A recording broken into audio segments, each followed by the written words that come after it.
With the weather we're having here in December, it looks like a cold winter, so you better make sure your feed for your livestock is adequate and good to go.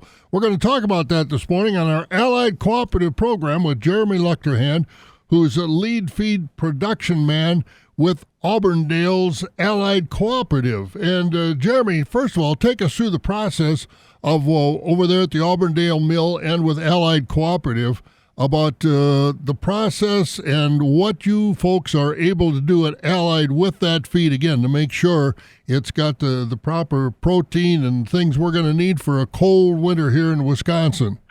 So everything begins with receiving the quality in which we receive the products in.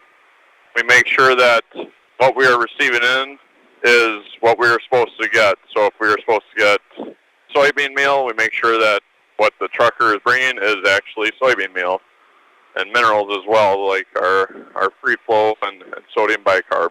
Now, do you guys at Allied Cooperative, do you folks actually test all that? It's one thing to know what you're getting and the quantity, but what about the quality? How much does these process work to make sure we're getting the right quality? So we have somebody in the office that will test the majority of our ingredients on a weekly basis. You just make sure that they are up to specs with protein levels and what the tag actually says when it comes in. Now, when you're mixing ingredients into, say, a farmer's own corn, how much do you check that corn for quality of the corn as well as what you add as far as the proteins and the rest of the ingredients in that feed? When we receive grain in, we make sure that we're at the proper moisture levels, and if it's too wet, we dry it down to at least 15%, if not lower, and we make sure that it's adequate test weight so that way we're not receiving any poor quality products. Now, when we talk about the manufacturing process, what are we talking about? Flaking and what's all involved in the manufacturing process, Jeremy? We do several varieties of rolling corn, which we have fine rolled corn, which is more of goes more into your chicken feeds. Medium and coarse rolled corn. Coarse rolled corn would probably go into some calf feeds.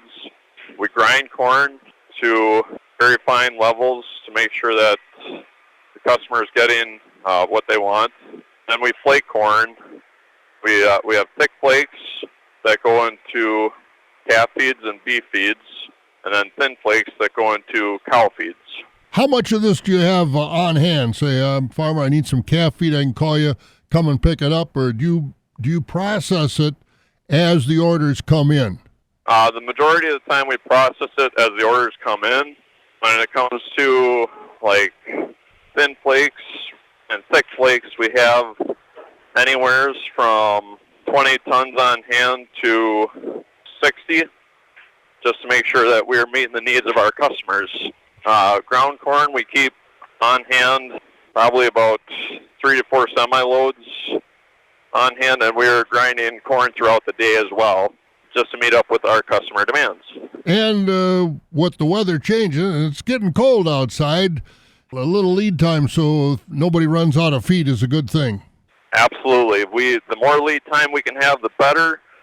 So that way we can properly plan to get your feed when you want your feed. So the process of feed production, the manufacturing process is very involved and very well done at Allied Cooperative. Jeremy Luchterhand with us, lead feed production manager with Allied Cooperative. Jeremy, thank you and stay warm. Merry Christmas. Yep. You too, Bob. Take care. Jeremy Luchterhand with Allied Cooperative. I'm Bob Bosold.